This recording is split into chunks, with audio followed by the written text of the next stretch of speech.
fellow Agilists, welcome to another episode in Season 3 of the Virtually Agile podcast. And today's guest is an Agile Transformation and Delivery Director at North Highland Consultancy, an ex-colleague of mine at Accenture, and someone who very much inspired me on my own Agile journey. I'm very pleased to welcome Ravi Jay to the show. How are you, Ravi? Chris, good afternoon. Thank you for having me in your show. Pleasure. Now, Ravi, for those listeners who perhaps haven't come across your work yet, please tell us a little bit more about you and your journey with Agile. I started my career, Chris, as a developer, and 3 years into that was 18 years ago. 3 years into my career, I was introduced while I was living in Sweden to agile methods by somebody who was clearly very clever, but was making my life a living hell as a developer. And that got me into hating Kanban with a passion, because everything they were telling me was making my life miserable. Now, in that journey, somehow I got to see the light and to see the benefits of that way of working, and that changed the way of how I viewed delivery and value. And the minute I understood the difference between output and an outcome. That's when I started believing in the method, and what agility can actually bring to teams. And in the last 14 years, I've not looked back in terms of the opportunities to apply agile methods. Obviously, it's not a silver bullet. You can't apply it everywhere. But when there are opportunities where an agile method can really make a difference, that's where someone like me would come in and drive agility into that piece of work or that firm or that part of the organization. Yeah, so that is a bit about the genesis and how I got introduced into agile methods and how I got to where I am, what I am doing now. Obviously, once you're in your little bubble, it's quite difficult to realize that you're not learning or you are learning. So every now and then, I get a chance to look up. I'm usually a submarine, but every now and then I get to become the dolphin. So I get to see what I don't know, and opportunities like this are where I figure out what I don't know. So I get to learn a little bit more. Every day is a school day. Every day is a school day. I love that, and it's actually very, very much resonates with me. You and I, in a moment, we're going to talk about something I know you've been quite vocal about, and that's the Dunning Kruger effect and your journey with learning. And it very much mirrors my own in a lot of ways. And nowadays, it's interesting because when it comes to learning, the more I learn, the more I realize I don't know. Right? I think Socrates' quote was, "True knowledge exists in knowing that you know nothing," and I subscribe to that so heavily nowadays because, as you say, you dip away from your little bubble, you learn a bit more, and you realize, oh my god, there's so much out there. And if you look at just the traditional X-wing of agile coaching competency, you could spend all your life just focusing on a few areas of those, and not so much on the others, and be less well-rounded. But you could equally become reasonably well-rounded across all of them, but maybe not be a deep expert in some of them. So yeah, I love the idea that every day is a school day, continuous learning. And to that end, before we go on to the Dunning-Kruger effects, what techniques do you subscribe to enable yourself to continuously learn? I think over the years, as I started my journey, empty vessels make the loudest noise. I was an empty vessel 15 years ago. So what I used to talk a lot about the little that I knew, but over the years, when I started realizing what I knew is dwarfed by what I don't know, I started talking less and listening more. And that one thing enables me to just listen and learn from the people. And usually, the people in the room are smarter than I am, so I get to learn just by listening. And as you begin leading teams, you realize that you have to humble yourself to really to listen to the people who are actually doing the work, because they know more about the work than you do. I told you I was a developer 18 years ago. I had the last line I committed was 4 years ago. I haven't committed a line of code in 4 years. That tells me that I am reasonably away from the latest um, techniques and the latest methods and the latest modular ways of writing code. I am aware, like it, whether I like it or not. So I have to humble myself to listening. So two things I do, I've begun to doing reasonably well over the years is uh, listen more than I talk, and two, humble myself to being surprised every day. Again, very much resonates with me. What you were saying there, I'm even further removed from that. You say you haven't committed a line of code in 4 years. I've never committed a line of code ever for my sins. I am someone who looks at code and thinks it looks like the Matrix, a bunch of ones and zeros bouncing around. So I'm always humbled and always having to remind myself that, hey, I know nothing about this stuff, right? I'm not going to be able to tell them how to do things better, but what I can do is try and facilitate the environment for continuous learning, for retrospection, for adaptation based on what we learn, for discovery. So again, coming to your point there, listening more.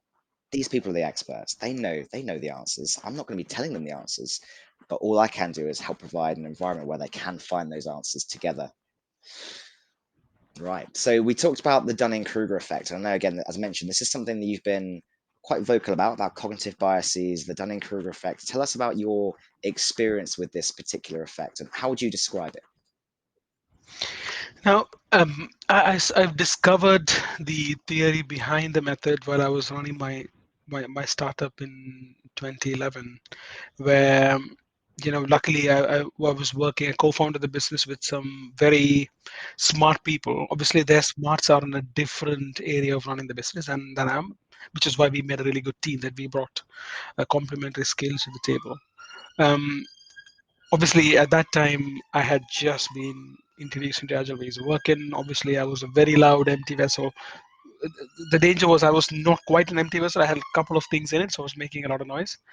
The trouble was things were not working.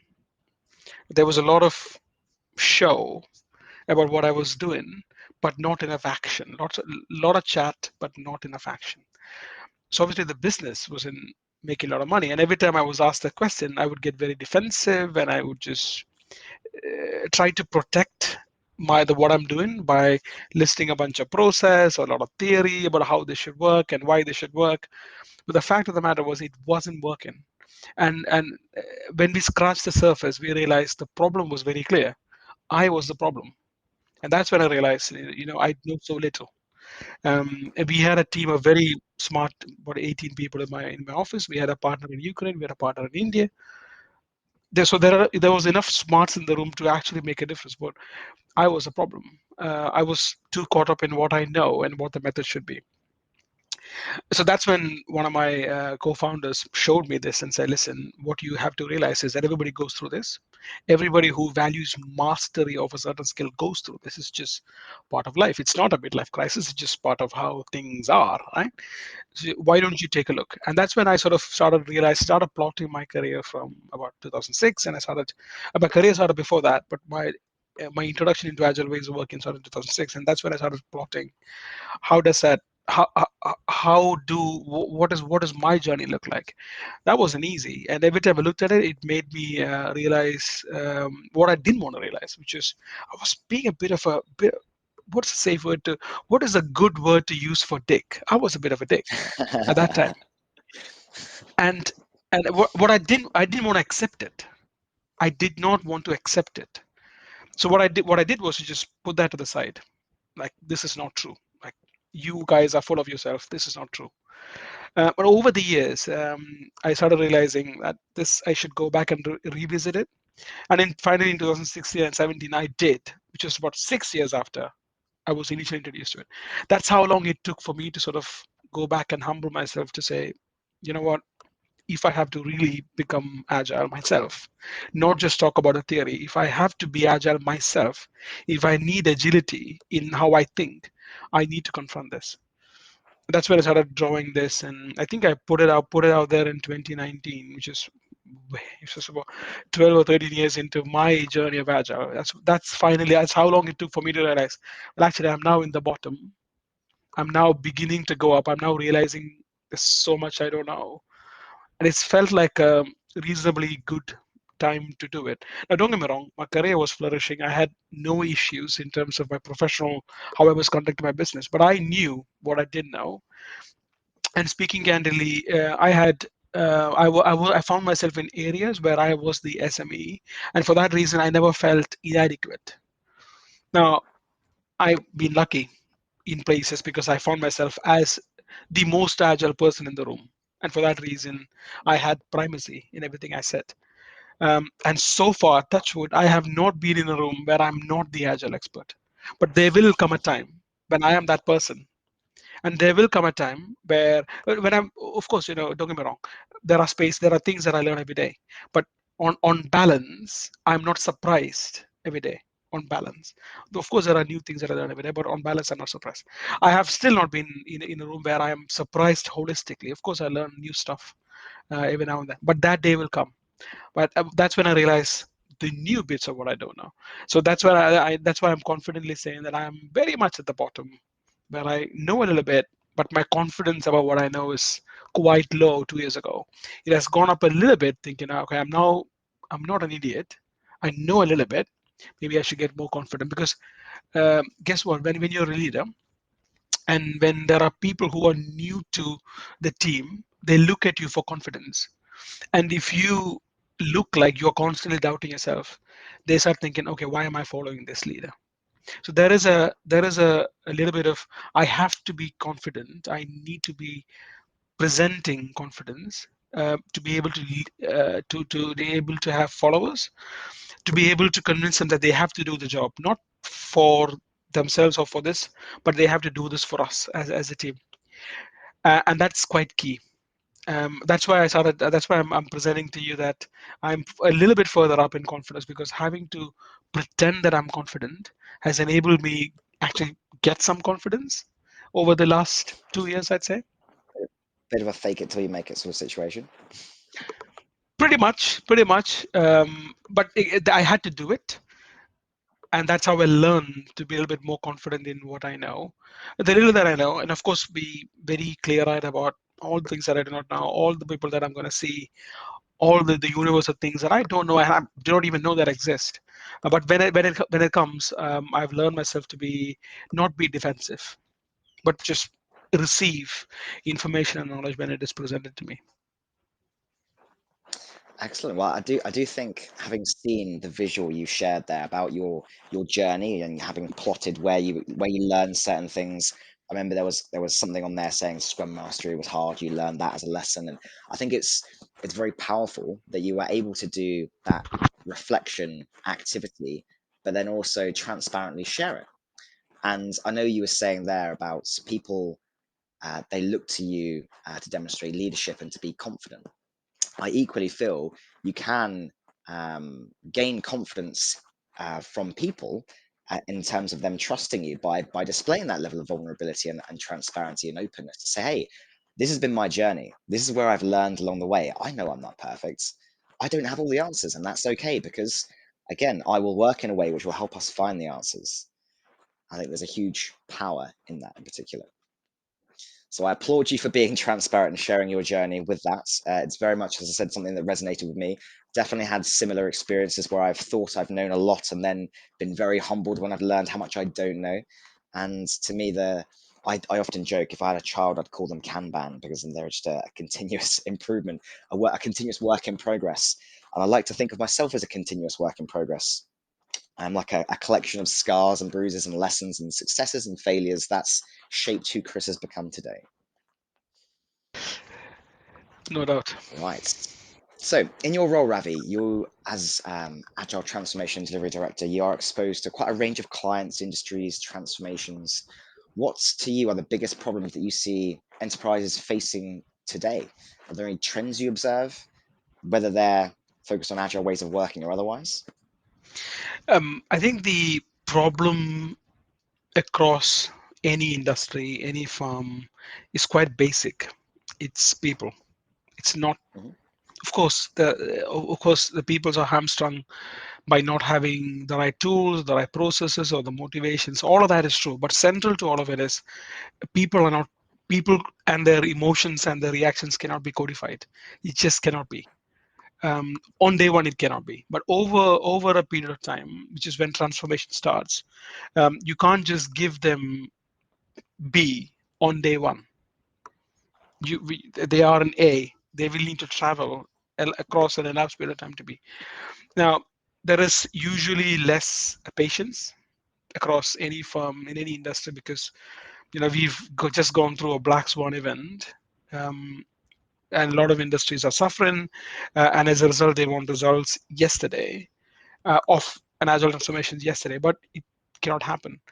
So the key themes across any industry is patience because desperation and the times that we are in, people because people have changing needs, and the methods of yesterday no longer work for tomorrow. Because if you think about it, Scrum used to say you need to be co-located. It's number one or two bullet in your how do you is your way of working. Now, guess what happened in the last 18 months? A black swan event took that assumption away as being on the table, right? And I am convinced that every other assumption that be assumed were absolutely necessary for people to work can be proven, can be invalidated under the right circumstances. Obviously, all of this are complicated because people change, and everything that we use to get people to be operating better with each other or producing more value than yesterday it changes. So that is a theme that is across any client. For me, I have found the same. Now, what tool you use in a certain context is obviously unique to that context. I mean, I've stopped believing playbooks, and I've stopped believing um, codified methods that work in one client. Okay, let's take this to the other client. It doesn't work as is, but it's a starting point. It gets us through the door. Mhm. It gets us to look at that context and see, okay, how much of this can you reuse? If I can reuse 50% of what I used before, that is a good thing. Now, the 50% is it's not waste, but it's like that 786 light bulbs that didn't work for Edison before he invented the one that worked, right? So it'll be those kind of things, and the industry is, it's quite difficult out there because so many of our assumptions are invalidated in agile ways of working. So that is for me is a common across now more than ever, and the reliance on people being patient and organizations needing to be patient um, is hard to come by. It's hard to come by. So you need results, and the minute you have success, people swarm. So the trick in the game is now to demonstrate success, define success, demonstrate success, and get more people to swarm around that successful thing. Forget any of your dogmatic ways of working or things that you do one, two, three. Those used to be, but they're not what's going to work today. So find that for me that has been a common across. But people like success, so I try to show them what success look like, a different thing in different client, and then like they say, like show them success and the people will come. Completely. Touching on what you were saying there, show them success or seeing success. This to me is where my favorite description for what a sprint is nowadays, and this came from Tobias Mayer. He said a sprint is an experiment, right? It's a lesson that you can learn in a time frame. And in that time frame, you may learn this didn't work, this did work, and that's where you want to dampen the things that don't work and amplify the things you do. Kind of swarm around the successes, celebrate those. And you've reminded me as well, coming back to what you were saying earlier. You were saying how you used to be a methodology man, but you then you just said, I need to take more action. A little less conversation, a little more action is a quote from Elvis that I parrot all the time. It's like, a little less conversation, guys, a lot more action, because it's action, a bias towards action that helps us learn, that gets results. So yeah, very much resonating with me there, where you're saying about some of the common problems we're facing is people in any sort of enterprise. And when I'm talking about transformation with people, one of my first thoughts is, okay, there's no points just trying to chuck the latest Spotify model or safe framework just because you've seen it work before, because one of the most important variables in any enterprise is its people, what they need, their situation, their context, what they've done before, what works for their situation. So, like you, I've learned that mistake. I've gone into previous clients before and said, "Oh, this has worked for me. This will work for you again." There's no harm, as you say, in starting somewhere, but then don't apply that dogmatically forever. Don't stick to it rigidly. For me, starting with something, whether that's I don't know, just a basic scrum, and then learning it, and it could be ultimately finding that for that situation, that client, those people, what actually works is a mixture of scrum, kanban, safe, some sort of Frankenstein hybrids that's their framework and methodology that works for them, rather than the kind of dogmatic, right, we are now safe, we are now using the Spotify model, which was never intended that way. So nowadays, I'm very much an agile agnostic. This is one of my biggest lessons over the last several years, is that I don't subscribe to any particular approach, because it doesn't matter. The outcome matters, and that's what the company, the client, the situation needs. Exactly right. Now, And Chris, if I could add one thing to that, which is I absolutely. work a lot. I work a lot with the board of directors these days, and um, they remind me every day, whatever you do, we are not we're not bringing you on to make us the best agile company in the world. We are bringing you on to get us this outcome. Mhm, What you do is your thing. What tool you want to use is your thing. We just want this.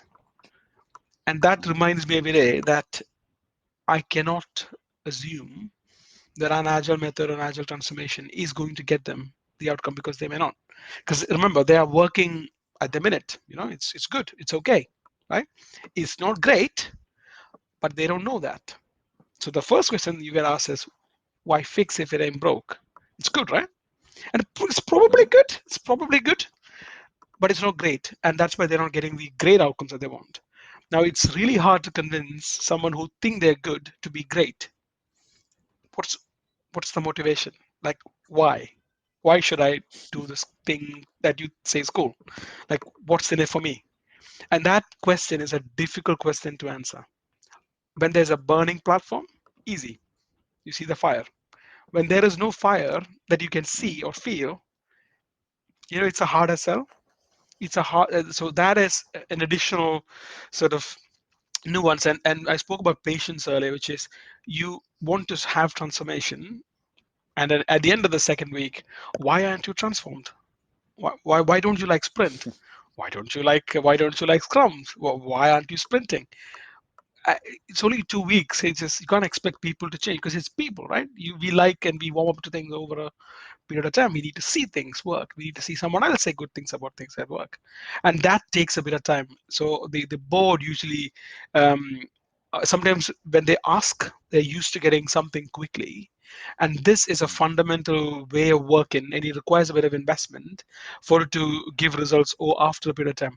Now, that after a period of time is usually a period of time that you struggle to win in the beginning. So that is hard. So you spoke about every sprint being an experiment. That is something that you cannot say on day one to a company who's struggling to sort of make bank. Right? It's really hard. That is something that it requires a little bit of maturity to understand. There are words that are absolute trigger words on day one of transformation, and these are just normal on day 366 of a transformation. mhm, So I find our language, our approach, the humility, the not being that bull in a china shop, being extremely important for us to land. Forget being successful. For us to land and be given a chance, for people to start listening, you've got to speak their language, and that is incredibly hard on day one, because you just don't know. You just don't know what they're used to, how they yeah. operate, and what they're used to working. And this is where listening comes in, right? Understand the context first, the language, where they currently are. Another one I regularly hear is fail. Particularly C-suite people, they don't like that word. Failure is a bad thing. And I know in the agile world, we often say, fail fast, guys, fail fast. That's language that we as mature agile professionals understand as a desirable outcome. But when someone hears, oh, we're going to fail, they're like, well, why do we want to fail? We don't want to fail. So I often say, learn fast, learn often. Don't fail fast, just learn. Just make sure that what you're doing is learning. That's okay. That's what I tend to alter my language also, depending on the audience, the people I'm with, the situation at hand. Right, so there's another topic that I know you particularly enjoy, and it's data-driven experimentation. So tell us a bit more about this and how you feel it fits in with agile ways of working. Um, Data is non-partisan. Data is unambiguous. It's easy to understand. Now, obviously, data in its rawest form is not easy to understand. Obviously, you need some insights. You need to visualize. You need to make it understandable. You need to make it glanceable. Obviously, when it needs to be presented in a way that the audience can understand. Obviously, the data and the reporting for a team is not appropriate for reporting for the board.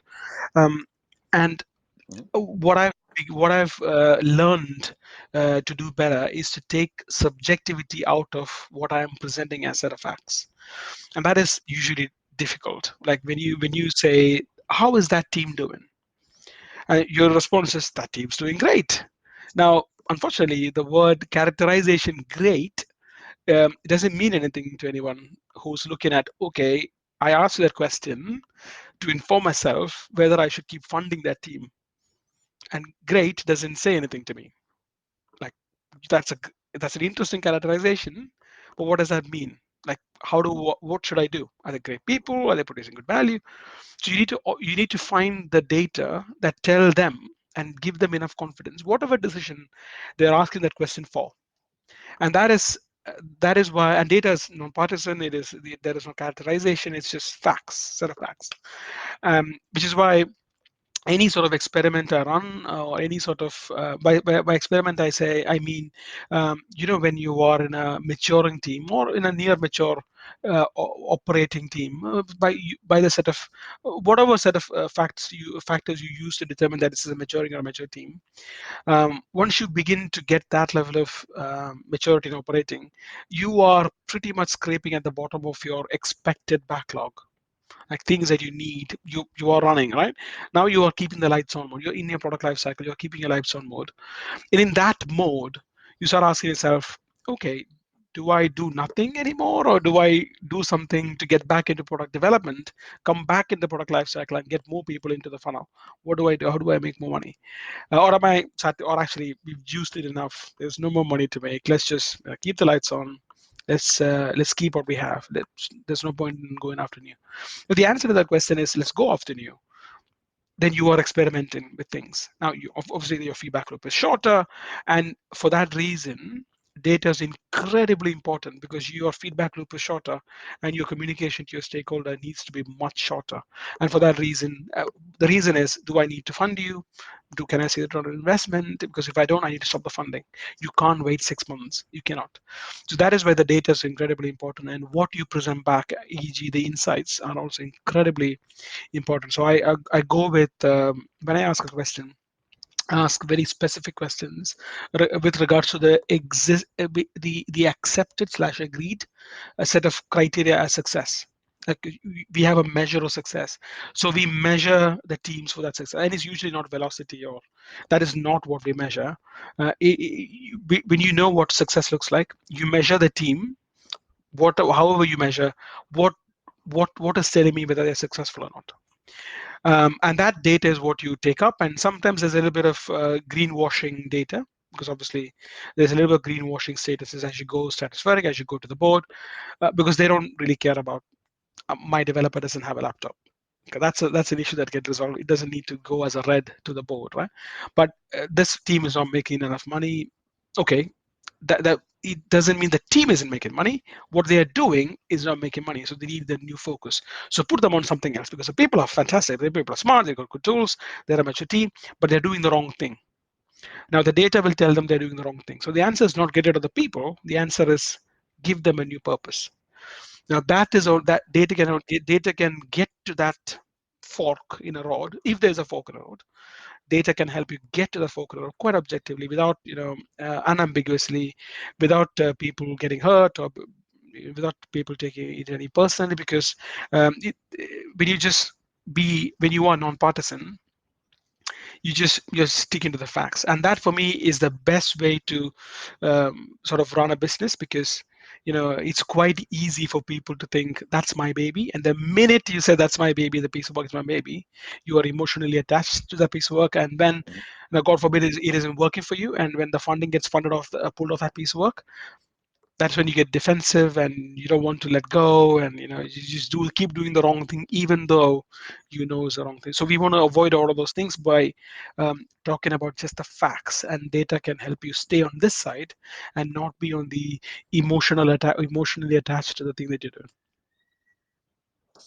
Absolutely. So yeah, data can help remove emotion from the equation. You're talking about that's my baby, that product, that idea, that initiative, that's my baby. As soon as that has happened, you can lead into that sunk cost fallacy. I'm going to stick with it because I know it will work. I've invested this much time in it and this much energy into it, so therefore I'm not going to abandon it.